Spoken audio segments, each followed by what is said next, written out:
வணக்கம் நண்பர்களே. இது காதலின் மொழி. இன்னைக்கு நம்ம கேட்க போற கதைய தொடங்கலாம் வாங்க. அரக்கனை ஆளும் அக்ஷரா கதையின் 3வது அத்தியாயம். மறுநாள் காலை 9:30 மணி. சென்னை மாநகரத்தின் பரபரப்பான அந்த பிரதான சாலையில் வானுயர்ந்து நின்றிருந்தது ஏகே இன்டர்நேஷனல் நிறுவனத்தின் தலைமையகம். காலை நேரத்து இளவையில் அந்த பிரம்மாண்டமான 20 மாடி கண்ணாடி கட்டிடத்தின் மீது பட்டு தெரித்து கொண்டிருந்தது. தூரத்திலிருந்து பார்ப்பதற்கு ஒட்டுமொத்த பெருநகரத்தின் அசைவுகளையும் பிரதிபலிக்கும் ஒரு பிரம்மாண்டமான வைரக்கல்லை போல அது ஜொலித்தது. கட்டிடத்தின் தானியங்கி கண்ணாடி கதவுகள் நொடிக்கு ஒரு முறை திறந்து மூட, கோட் சூட் அணிந்த கார்ப்பரேட் ஊழியர்களும் அவசர அவசரமாக உள்ளே நுழைந்து கொண்டிருந்த மேலாளர்களும் அந்த இடத்தையே ஒரு தேன்கூடு போல சுறுசுறுப்பாக்கி கொண்டிருந்தனர். வரவேற்பு அறையில் இருந்த ஏர் கண்டிஷனரின் மெல்லிய குளிரும் காஃபியின் நறுமணமும் கலந்திருந்த அந்த சூழலில் எலக்ட்ரானிக் செக்யூரிட்டி போர்டுகள் பீப் என்ற ஒளியோடு ஊழியர்களின் வருகையை பதிவு செய்து கொண்டிருந்தன. கட்டிடத்தின் போர்ட்டிகோவில் டயர்கள் தார்ச்சாலையை உரசும் கோஷம் கேட்க கருப்பு நிற BMW M5 கார் வந்து நின்றது. கண்ணாடியை போன்ற அதன் கருப்பு பாடியில் காலை வெயில் பட்டு மினுமினுத்தது. காரின் கதவு திறக்கப்பட முதலில் தலை தொட்டது அவளது ஹைஹீல் செருப்பு. காரிலிருந்து இறங்கி நிமிர்ந்தாள் அக்ஷரா கிருஷ்ணா. இன்று அவளது முகத்தில் ஒரு அலாதியான புன்னகையும் கண்கள் முழுக்க வெற்றியின் பெருமிதமும் அலைமோதின. நேர்த்தியாக வடிவமைக்கப்பட்ட வெள்ளை நிற ஃபார்மல் பிளேசர் உடையில் பார்ப்பதற்கு ஒரு தேவதையைப் போலவும், அதே சமயம் ஒட்டுமொத்த சாம்ராஜ்யத்தையும் ஆளும் ஒரு ராணியைப் போலவும் அசாத்திய கம்பீரத்தோடு அவள் காட்சியளித்தாள். காற்றில் லேசாக அசைந்த அவளது கூந்தலும் கண்களில் அணிந்திருந்த கருப்பு நிற கூலிங் கிளாஸும் அவளது கார்ப்பரேட் லுக்கிற்கு இன்னும் மாஸ் சேர்த்தன. அவள் கார் கதவை மூடிய சத்தம் கேட்டதும் வாசலில் நின்றிருந்த செக்யூரிட்டிகள் சட்டென்று நிமிர்ந்து நின்று சல்யூட் அடித்தனர். கூலிங் கிளாஸை கழற்றி தன் கையில் இருந்த லேப்டாப் பேக்கை சரி செய்தபடி ஏகே இன்டர்நேஷனல் நிறுவனத்தின் பளபளக்கும் பளிங்கு தரையில் தன் பாதங்களை எடுத்து வைத்தாள். Good morning madam. ரிசப்ஷனில் இருந்தவர்கள் மரியாதையோடு எழுந்து நின்று வாழ்த்து சொல்ல, அவர்களை நோக்கி ஒரு மெல்லிய ஆனால் பவர்ஃபுல்லான புன்னகையை மட்டுமே பதிலளித்துவிட்டு லிப்டை நோக்கி நடந்தாள். அவள் நடந்து வரும்போது அங்கிருந்த ஒட்டுமொத்த ஊழியர்களின் பார்வையும் அவள் மீதுதான் இருந்தது. அவளது ஒவ்வொரு அடியிலும் ஒரு துணிச்சலும், இன்று நினைத்ததை சாதித்தே தீர்வோம் என்ற வெறியும் தெரிந்தது. லிப்ட் 20வது மாடியை நோக்கி நகரத் தொடங்கிய போது அவளது மனதில் அந்த பெரிய ப்ராஜெக்ட் பற்றிய பிளான் ஓடிக்கொண்டிருந்தது. லிப்டின் கதவுகள் டாப் ஃப்ளோரில் டிங் என்ற மெல்லிய ஒலியோடு திறந்தன. அக்ஷரா வெளியே கால் பதித்த அடுத்த நொடி டாப் டாப் டாப் என்று ஒட்டுமொத்த மாடியும் அதிரும்படி பலத்த கைத்தட்டல் சத்தம் அவளை வரவேற்றது. அங்கே திரண்டிருந்த ஆபீஸின் அத்தனை ஊழியர்களும் மேலாளர்களும் முகத்தில் அலாதி மகிழ்ச்சியோடு இருபுறமும் வரிசையாக நின்று அவளுக்காக கைத்தட்டி ஆரவாரம் செய்து கொண்டிருந்தனர். சிலர் பூங்குத்துகளுடனும் சிலர் வாழ்த்து அட்டைகளுடனும் நின்றிருந்தனர். Congrats madam, smart city project நமக்கு கிடைச்சது சாதாரண விஷயம் இல்லை. இந்தியாவின் டாப் கம்பெனிகளை எல்லாம் பின்னுக்கு தள்ளிட்டு இந்த ப்ராஜெக்ட் நம்ம கைக்கு வந்ததே ரொம்ப பெரிய விஷயம். இது முழுக்க முழுக்க உங்களோட ஹார்ட் ஒர்க் தான் மேடம் என்று ப்ராஜெக்ட் மேனேஜர் நெகிழ்ச்சியோடு வாழ்த்தினார். அக்ஷரா தன் முகத்தில் இருந்த கூலிங் கிளாஸை கழற்றிவிட்டு சுற்றிலும் நின்றிருந்த தன் ஊழியர்கள் அனைவருக்கும் அந்த புகழ்பெற்ற காந்த புன்னகையை உதிர்த்தாள். தேங்க்யூ டீம், இது நம்ம எல்லாரோட கூட்டு உழைப்பு என்று கம்பீரமான குரலில் சொல்லிவிட்டு நேராக தன் பிரம்மாண்டமான CEO கேபினுக்குள் நுழைந்தாள். கதவு தானாக மூடிக்கொள்ள வெளியில் இருந்த ஆரவாரம் சட்டென்று அடங்கி கேபினுக்குள் ஒரு அமைதி சூழ்ந்தது. தன் கையில் இருந்த லேப்டாப் பேக்கை மேஜை மீது வைத்துவிட்டு லெதர் பொருத்தப்பட்ட தன் சொகுசு சுழல் நாற்காலியில் சாய்ந்து அமர்ந்தாள். வெளியில் புன்னகையோடு வலம் வந்த அக்ஷராவின் முகம் இப்போது மெல்ல தீவிரமடைந்தது. அவள் கைகள் தானாக மேஜை மீது இருந்த கடிகாரத்தை திருப்பின.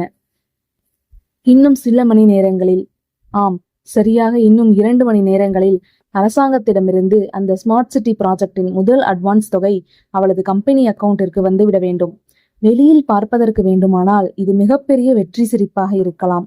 ஆனால் இந்த வெற்றியின் பின்னால் அவளுக்கு மிகப்பெரிய நெருக்கடி இருந்தது. அந்த அட்வான்ஸ் தொகையை வைத்துதான் அவள் சன்ரைஸ் பேங்கில் வாங்கியிருக்கும் பல கோடி லோனில் அடுத்த மாத தவணையை கட்ட வேண்டும். ஒருவேளை பணம் வர தாமதமானாலோ கம்பெனியின் கிரெடிட் ரேங்கிங் பாதிக்கப்படும். அது மட்டுமில்லாமல் அவளது எதிரிகள் இந்த ஒரு தவறை தான் எதிர்பார்த்து காத்து கொண்டிருக்கிறார்கள். அவள் தன் லேப்டாப்பை ஆன் செய்த அதே வினாடி அவளது பர்சனல் போன் அலறியது. திரையில் சன்ரைஸ் பேங்க் சேர்மன் என்ற பெயர் மின்னியது. அக்ஷரா லேசான புன்னகையோடு போனை எடுத்தாள். Hello sir, good morning. இன்னைக்கு சாயங்காலத்துக்குள்ள உங்களோட லோன் இஎம்ஐ அக்கௌண்ட்ல கிரெடிட் ஆகிரும் சார். ஆனால் மறுமுனையில் இருந்த பேங்க் சேர்மேனின் குரலில் எந்த விதமான கனிவும் இல்லை. மாறாக ஒருவித நடுக்கமும் அதே சமயம் அதிகார துணியும் இருந்தது. சாரி மிஸ் அக்ஷரா, நாங்க இந்த இஎம்ஐக்காக ஃபோன் பண்ணல. உங்களோட லோன் அக்ரிமெண்ட் செக்ஷன் 14B படி பேங்க் நினைச்சா எந்த நேரத்துல வேணா லோனை திரும்ப கேட்கலாம். இப்போ எங்களோட ஹெட் ஆபீஸ் எடுத்துக்கிற முடிவின்படி நீங்க வாங்கியிருக்கிற 200 கோடி ரூபாய் லோனையும் அடுத்த 24 மணி நேரத்துக்குள்ள முழுசா திருப்பி செலுத்தணும். அக்ஷராவின் கையில் இருந்த பேனா நழுவி கீழே விழுந்தது. அவளது முகம் அப்படியே வெளுத்து போனது. வாட்? என்ன சொல்றீங்க சார்? 200 கோடியா? அதுவும் 24 மணி நேரத்திலயா? நாங்க கரெக்டா தானே இஎம்ஐ கட்டிட்டு வரோம். பிசினஸ்ல இப்படி திடீர்னு லோனை திரும்ப கேட்டா நாங்க எங்க போவோம் என்று அவளது குரல் பதற்றத்தில் உயர்ந்தது. அது எங்களுக்கு தெரியாது மிஸ் அக்ஷரா. நாளைக்கு காலை 11 மணிக்குள்ள நீங்க பணத்தை கட்டலனா நீங்க அடமானம் வச்சிருக்கிற உங்களோட ஏகே இன்டர்நேஷனல் கம்பெனியோட 80% ஷேரையும் உங்களோட ஹெட் ஆபீஸ் பில்டிங்கையும் பேங்க் ஏலத்துக்கு கொண்டு வரும். இதுதான் எங்களோட ஃபைனல் நோட்டீஸ். ஆல்ரெடி உங்க மெயிலுக்கு அனுப்பியாச்சு என்று கூறிவிட்டு மறுமுனையில் போன் கட் செய்யப்பட்டது. பேங்க் சேர்மேன் போனை கட் செய்த அந்த வினாடி ஏசி அறையின் சில்லிப்பையும் மீறி அக்ஷராவிற்கு உடல் முழுக்க வியர்த்து கொட்டியது. காதுகளில் ஒருவித ரீங்கார சத்தம் மட்டுமே கேட்க கையில் இருந்த ஐபோன் மேஜை மீது நழுவி விழுந்தது. அக்ஷரா அப்படியே சிலையாக உறைந்து அமர்ந்திருந்தாள். அவளது இதயம் நெஞ்சை கிழித்து கொண்டு வெளியே வந்து விடுவது போல அசுர வேகத்தில் துடித்தது. உச்சந்தலையிலிருந்து உள்ளங்கால் வரை பனிப்பாறை உருவுவது போல வியர்வை துளிகள் விறுவிறுத்து இறங்கின. சில நிமிடங்களுக்கு முன்னால் ஆபீஸ் வாசலில் இருந்த அந்த பெருமிதமும் ராணிக்குரிய கம்பீரமும் இருந்த இடம் தெரியாமல் மறைந்து அவளது முகம் அப்படியே ரத்தமே இல்லாமல் வெளுத்து போனது. 24 மணி நேரத்துல 200 கோடியா? என்ன நடக்குதுங்க? அவளது இதழ்கள் அவளையும் அறியாமல் பிதற்றின. நடுங்கும் கைகளுடன் தன் முன்னால் இருந்த லேப்டாப்பை நோக்கினாள். சேர்மன் சொன்னது போலவே சன்ரைஸ் பேங்கின் அதிகாரப்பூர்வ லோகோவுடன் ஒரு மெயில் வந்திருந்தது. அதன் சப்ஜெக்ட் லைனில் இமீடியட் லோன் ரீகால் நோட்டீஸ் என்று சிவப்பு நிற எழுத்துக்கள் அவளை பார்த்து பற்களை காட்டின. அவசரமாக அந்த மெயிலை திறந்து அதன் அட்டாச்மெண்ட்டை ஸ்க்ரோல் செய்து படித்தாள். சட்டப்பிரிவு 14B. ஆம், கம்பெனியின் இக்கட்டான சூழ்நிலையை பயன்படுத்தி யாரோ மிக துல்லியமாக திட்டமிட்டு அவளது கழுத்தை நெரித்திருக்கிறார்கள் என்பது அவளுக்கு புரிந்தது. ஏகே இன்டர்நேஷனலின் 80% பங்குகள் மற்றும் இந்த 20 மாடி பிரம்மாண்டமான கட்டிடத்தின் அசல் ஆவணங்கள் அத்தனையும் சன்ரைஸ் பேங்கின் லாக்கரில் தான் அவள் அடமானம் வைத்திருக்கிறாள். நாளை காலை 11 மணிக்குள்ளாக 200 கோடியை அவளால் கட்ட முடியாவிட்டால் அவள் இரத்தமும் சதையுமாய் வளர்த்த அவளது சாம்ராஜ்யம் அவளது கையை விட்டு போய்விடும். தெருவுக்கு வந்து விடுவாள். அக்ஷரா தன் நாற்காலியிலிருந்து சற்றென்று எழுந்து நின்று ஜன்னல் வழியே வெளியே தெரிந்த சென்னை மாநகரத்தை பார்த்தாள். கொஞ்சம் முன்பாக அவளுக்கு அழகாக தெரிந்த அந்த நகரம் இப்போது அவளை விழுங்க காத்திருக்கும் ஒரு மிருகத்தை போல தோன்றியது. ஸ்மார்ட் சிட்டி ப்ராஜெக்டின் அட்வான்ஸ் தொகை இன்னும் சில மணி நேரங்களில் வந்தாலும் அது இந்த 200 கோடியில் ஒரு சிறு பகுதிதான். அதை வைத்து இஎம்ஐ மட்டுமே கட்ட முடியும், மொத்த லோனையும் அடைக்க முடியாது. கார்ப்பரேட் உலகத்தில் எந்த ஒரு வங்கியும் இவ்வளவு பெரிய தொகையை, அதுவும் சரியாக இஎம்ஐ கட்டி கொண்டிருக்கும் ஒரு நிறுவனத்திடம் 24 மணி நேரத்தில் திடீரென திருப்பி கேட்காது. இதன் பின்னணியில் ஏதோ ஒரு மிகப்பெரிய சதிவலை பின்னப்பட்டிருக்கிறது என்பதை புரிந்து கொள்ள அவளது புத்திசாலி மூளைக்கு அதிக நேரம் தேவைப்படவில்லை. ஆரியன் ஜெகநாத். அவளது உதடுகள் அந்த பெயரை உச்சரிக்கும் போது அவளது காந்த கண்கள் கோபத்தில் அப்படியே அனலாய் சிவந்தன. கார்ப்பரேட் உலகத்தின் இரக்கமற்ற வேட்டையாடி ஏஜே குரூப்ஸ் அதிபர் ஆரியன் ஜெகநாத் நேற்று கன்வென்ஷன் ஹாலில் அவனது திமிரான பேச்சுக்கு அக்ஷரா அத்தனை பேருக்கும் முன்னால் சாட்டை அடி போல பதிலடி கொடுத்திருந்தாள். தன் ஈகோவை தொட்டதற்காக ஆரியன் ஜெகநாத் என்ற அரக்கன் தன் மீதும் தன் சாம்ராஜ்யத்தின் மீதும் வீசியிருக்கும் முதல் அம்பு இது என்பது அவளுக்கு இப்போது துல்லியமாக புரிந்துவிட்டது. அக்ஷரா இருக்கையை விட்டு எழுந்து அந்த பிரம்மாண்டமான பிரெஞ்சு ஜன்னல் அருகில் சென்று நின்றாள். சூரிய ஒளி இன்னும் அந்த பளபளப்பான கண்ணாடி பில்டிங் மீது பட்டு தெரித்து கொண்டுதான் இருந்தது. ஆனால் இப்போது அக்ஷராவின் பார்வையில் இருந்தது பயம் அல்ல, ஆரியனை வீழ்த்துவதற்கான ஆக்ரோஷம். என்ன அழிக்கணும்னு முடிவு பண்ணிட்டியா ஆரியன்? இன்னும் 24 மணி நேரம் இருக்கு. அக்ஷரா கிருஷ்ணா அவ்வளோ சீக்கிரம் செறிஞ்சிட மாட்டா என்று தனக்குள்ளேயே சம்மதமிட்டபடி அவசர ஆலோசனை கூட்டத்திற்காக தன் செக்ரட்டரியை அழைக்க இன்டர்காமை நோக்கி கையை நீட்டினாள். அக்ஷரா இன்டர்காம் போனை நோக்கி நீட்டிய அவளது கை காற்றில் அப்படியே நின்றது. திடீரென்று அவளது கேபினுக்கு வெளியே ஏதோ ஒரு விசித்திரமான சலசலப்பு சத்தம் கேட்டது.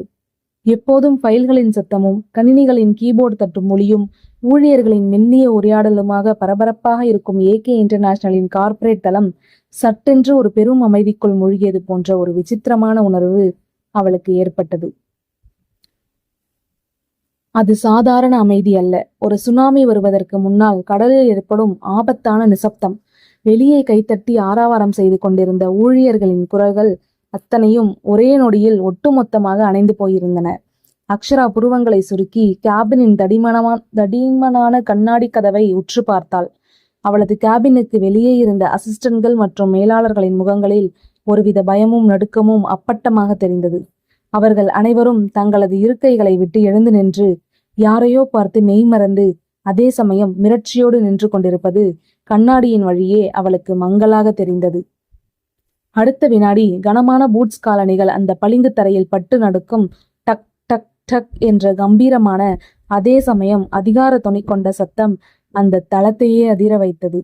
அச்சத்தம் அக்ஷராவின் சிஇஓ கேபினை நோக்கியே மிக நெருக்கமாக வந்து கொண்டிருந்தது.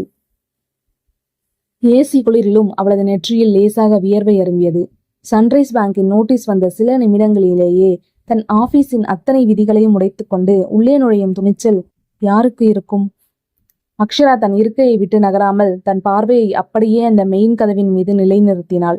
அவளது இதயம் இப்போது சவாலுக்கு தயாராவது போல வேகமாக துடித்தது. அவளது கேபினின் சென்சார் கதவுகள் இருபுறமும் மெதுவாக விளங்கின. அங்கே கதவின் நடுவே 6 அடி உயர கம்பீரமும் செதுக்கியது போன்ற முகவெட்டும் எல்லோரையும் நடுங்க வைக்கும் அந்த புகழ்பெற்ற குளிர்ந்த பார்வையும் கொண்ட ஒரு உருவம் நின்றிருந்தது. கச்சிதமாக தைக்கப்பட்ட கருநீல நிற 3-piece சூட் அணிந்து கைகளை தன் பாக்கெட்டுக்குள் நுழைத்தபடி உதட்டின் ஓரத்தில் ஒரு நச்சு புன்னகையோடு உள்ளே நுழைந்தான் ஆரியன் ஜெகநாத். அவனுக்கு இருபுறமும் அரணாக ஆகாஷும் அவனது பர்சனல் அசிஸ்டன்ட் சந்தோஷும் நின்றிருந்தனர். அக்ஷராவின் கைகள் தானாக இறுகின. தான் நினைத்த அரக்கன் தனக்கு கொடுக்கப்பட்ட 24 மணி நேர கெடுவின் முதல் நிமிடத்திலேயே தன் சாம்ராஜ்யத்தின் நடுப்பகுதிக்கே வந்து நிற்பான் என்று அவள் சற்றும் எதிர்பார்க்கவில்லை. ஆரியனின் கண்கள் அவளது கேபினை ஒரு முறை ஏளனமாக சுழன்று வந்து இறுதியில் அக்ஷராவின் அனல் பறக்கும் கண்களை நேருக்கு நேர் சந்தித்தன. ஆரியன் உள்ளே நுழைந்த அந்த வினாடியே அந்த ஏசி அறையின் குளுமையையும் தாண்டி ஒருவித அனல் காற்று வீசியது போலிருந்தது. அவனது அசுர தோற்றமும் அலட்சியமான நடையும் அக்ஷராவின் கேபினையே ஆக்கிரமித்தன. அக்ஷரா சற்றென்று தன் நாற்காலியில் இருந்து எழுந்து நின்றாள். அவளது முகம் கோபத்தில் சிவந்தது. ஆரியன் ஜெகநாத், இது என்னோட ஆபீஸ். முறையான அப்பாயின்மெண்ட் இல்லாம எப்படி நீங்க உள்ள வரலாம்? Get out from my cabin என்று அவளது குரல் அதிகாரத்தோடு ஒலித்தது. ஆரியன் அவளது வார்த்தைகளை சற்றும் பொருட்படுத்தவில்லை. மெதுவான அடிகளுடன் நடந்து வந்து அக்ஷராவின் மேஜைக்கு எதிரே இருந்த விண்டேஜ் லெதர் சோஃபாவில் மிக அலட்சியமாக அமர்ந்தான். தன் ஒரு காலை தூக்கி மற்றொரு காலின் மேல் போட்டுக்கொண்டு கையில் இருந்த பேனாவை டேபிளின் மீது டக் என்று வைத்தான். அப்பாயின்மெண்டா? இந்த ஆரியன் ஜெகநாத் காலடி எடுத்து வைக்கிறதுக்கு இந்த உலகத்துல யாருக்கிட்டையும் பெர்மிஷன் கேட்க வேண்டிய அவசியம் இல்லை மிஸ் அக்ஷரா கிருஷ்ணா என்றான் அவனது பேஸ் வாய்ஸில். அவனது குரலில் இருந்த கர்வமும் அந்த அறையின் சுவர்களில் எதிரொலித்தது. அக்ஷரா தன் கைகளை மேஜையின் மீது ஊன்றி ஆரியனை நேராக பார்த்தாள். சன்ரைஸ் பேங்க் மூலமா நள்ளிரவு நீங்க வீசின அம்பு எனக்கு கிடைச்சிருச்சு ஆரியன். ஒரு பிசினஸ்மேனா நேருக்கு நேர் மோத துப்பில்லாம இப்படி பின்னாடி இருந்து நரித்தனம் பண்றதுதான் உங்க ஸ்டைலா என்று நாராக கேட்டாள். ஆரியன் பலமாக சிரித்தான். அந்த சிரிப்பு அக்ஷராவின் கோபத்தை இன்னும் தூண்டியது. சிரிப்பை நிறுத்திவிட்டு சட்டென்று தன் உடம்பை முன்னோக்கி சாய்த்து அக்ஷராவின் கண்களை தன் கார்மேக கண்களால் உற்று பார்த்தான். பிசினஸ்ல தர்மம் நியாயம் எல்லாம் பேசுறது பலவீனமானவங்க அக்ஷரா. நேத்து மீடியா முன்னாடி என் கர்வத்தை உடைச்சப்போ உனக்கு அது மாசா தெரிஞ்சதில்ல. இப்போ சன்ரைஸ் பேங்க் கொடுத்த லோன் நோட்டீஸை பார்த்ததும் முகம் ஏன் இப்படி வெளுத்து போயிருக்கு? அக்ஷரா மௌனமாக அவனை முறைத்து பார்த்தாள். ஆரியன் எழுந்து நின்று அவளது மேஜையின் அருகில் வந்தான். இன்னும் 24 மணி நேரம்தான் இருக்கு. நாளைக்கு காலையில 11 மணிக்குள்ள நீ 200 கோடியை கட்டலைனா நீ உயிரை விட அதிகமா நேசிக்கிற உன்னோட தாத்தாவோட இந்த ஏகே இன்டர்நேஷனல் கம்பெனியோட போர்டை கழட்டிட்டு ஏஜே குரூப்ஸ் அப்படிங்கிற போர்டை மாட்டுவேன்.